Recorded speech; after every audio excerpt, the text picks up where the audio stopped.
সালাম আলাইকুম। একটা জিনিস কই, আমরা এখন বর্তমানে আছি চত্বর আসছি আর কি। দুজন ব্যাগ বুঝকি লগে ব্যাগটা দেখাবা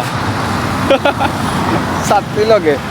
তো বিষয় লগিয়া ও আমরা খরচ করছি, দেখা খরচ করিয়া খাইয়া উইয়া হইতে আর যাই কি ওয়ান প্যাকেটও হাত দিয়া দেখা যায় যে টেকা নাই।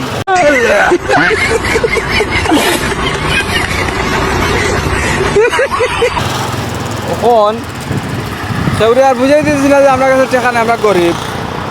তো আমরা দিয়ে বন্দর থাকি হাঁটি হাঁটি আসছি হুমায়ুন চত্বর, বুঝছেন।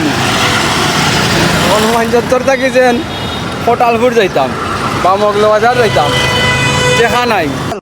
বাইগান পারলে খাও বিকাশ করো, নম্বর নম্বর আছে নম্বর আছে নম্বর আছে, সেও বিকাশ করি দেওয়া। আরও আর আছে, কেউ বুঝাই দিয়েছি না, কারণ আমরা তো সিলেটি গরিব না, হল ধরুন চলে।